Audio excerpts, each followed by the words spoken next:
when people come to me at cons, they'll be like, yeah, I'm going to get into voice acting. I can do this voice. Or like, they have like a cool or weird character they can do. Right. But that's not acting. I've been doing this for 20 years, and there's one thing that I have heard continuously over and over again from people at conventions, from people at whatever emails. It's like, I'm trying to be a voice actor. I want to be a voice actor, right? That's the thing I hear 9 times out of 10. So I want to be a voice actor. And they say, how do you be a voice actor? And I go, I don't know. I'm not a voice actor, right? So how did you get started? And what was your break? Let's see. I was a theater kid. I was the weird theater kid in high school, and then I went to college for it. Not saying you have to get a degree in theater. I think that's if you can't afford it, don't do it. You don't need to get a degree to do acting. It's just that I got a scholarship, so I was like, all right. But it's good to have that foundation of being an actor. I think that's like the least sexy answer, but most people go, I want to be a voice actor, and I say, hey, do you act? Like, have you done theater? Have you done on camera? They're like, no. Voice acting, basically, you need that foundation of it because you're going to go into a booth and on set, I might have other actors I'm playing with, like where I can see and I can talk to them and it feels real, or I have a costume or there's a set, there's props in my hand, like you might have a sword or whatever. Like you can kind of halfway imagine like what it's going to be like with the help of all these things. In a booth, it's you by yourself. It's like a 3x5, whatever, booth. You're usually not recording with other actors. You don't have the special effects. You don't have any of that stuff. So you have to be able to act and like imagine. That's, to me, acting is imagining.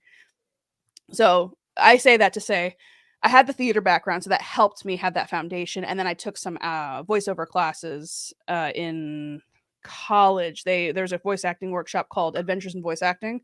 They're still around, but they changed their name recently. What is it? Voice.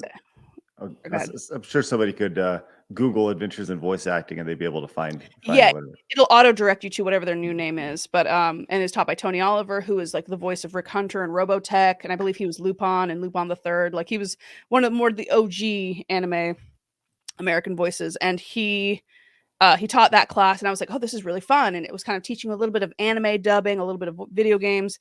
And so I kind of changed my direction because originally I was going to go to like New York and do theater and do Broadway.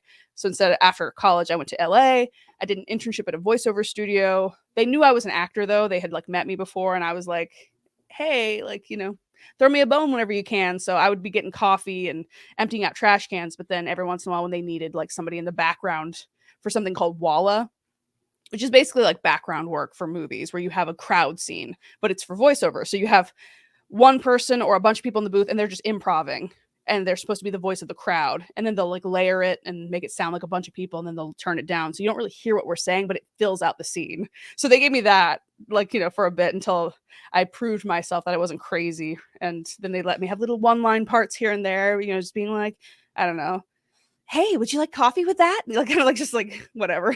And then eventually they would let me audition for real parts. And then I started booking them. And over past 13 years, I started in 2010, started booking more things. I don't know if I have like official big break, but I guess the first video game I did was Fire Emblem. So for those of you who know Fire Emblem, it was Fire Emblem Awakening, then Danganronpa, which wasn't as big at the time as it is now. It kind of grew over the years because originally it was just released on the PS Vita, and I don't think anybody had a Vita at the time. But then eventually it came out for all the different consoles. So each time it comes out for a different console, I'll get a new wave of people who come to me at cons being like, I just discovered this game. But then Sailor Moon was in 2014, so that would probably be like my biggest break, I guess. How so you pretty much grinded for 4 years before you got your break. Mm-hmm. Right. So you're getting coffee, you're taking out the trash, you're appearing in the backgrounds or whatever, and eventually you get it. And I think that's one thing that a lot of people don't really understand about really any space is that there's a tremendous amount of grinding, and you got to work for free for a long time before you start getting any opportunities. I think what people don't realize is even now, like they're like, oh wow, like I see people say voice actors make millions of dollars. No, we don't. Not anime voice actors. Like most of us have other jobs. I have a day job. Like we all still have consistent work because acting is not consistent work. So that's another thing is people say, I want to be a voice actor.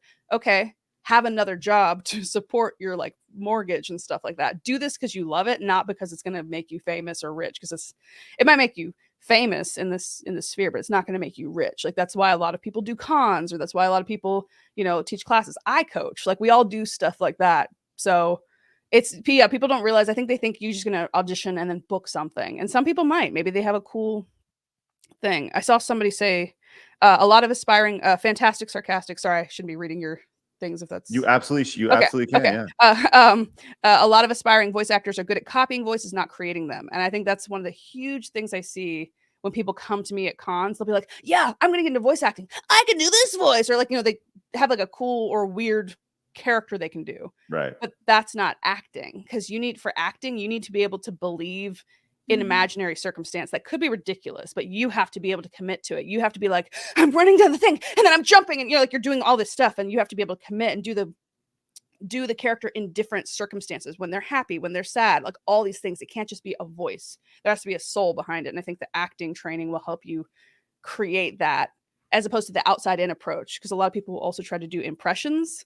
And if that actor's still alive, you're not going to get a job playing Homer Simpson, because that guy's still alive and playing Homer Simpson. So I think a lot of people are mistaken as to what the job actually is.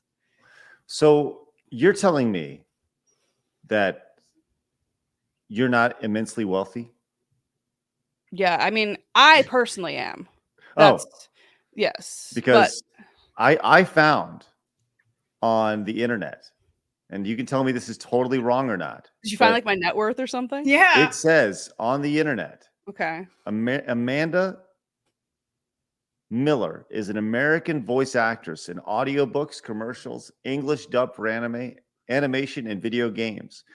Her major roles include Sailor Jupiter. So this is you. This is clearly you, right? Right. Yes. I'm pretty sure it's like not like some doppelganger. Like okay. Amanda. And there is a picture of you. Okay. So it's pretty like okay. She doesn't have like an evil mustache. She's like the Wario version of me. It's Amanda Siller or something. Yeah, exactly. Well, I'll tell you what, you will wish that you were Amanda Siller after seeing that Amanda C. Miller's net worth is $105 million. Wow. Someone should tell my bank account. That's awesome. Congratulations. Thank you guys. I worked really hard at this. I know I said it's a very hard road, but it's not. You make $1 million your first gig, and it just keeps on coming. The money just keeps on coming, even though nobody pays for anime anymore. Somehow there's enough money in anime to give me $105 million. Dang. So you said that when you work, you do like 2 jobs. So when you're voice acting, are you still doing the other job, or do you take some time off?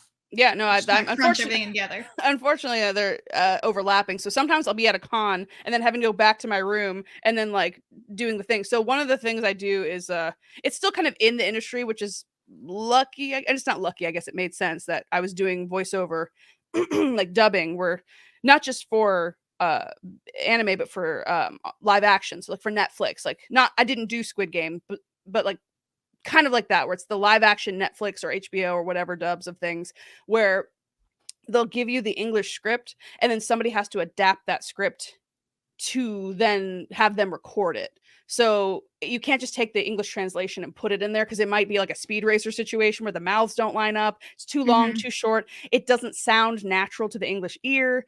Jokes might not translate, or it just doesn't quite work. So one of the things they do, especially with live action, is they want you to try and have the mouth look like it's what they're saying.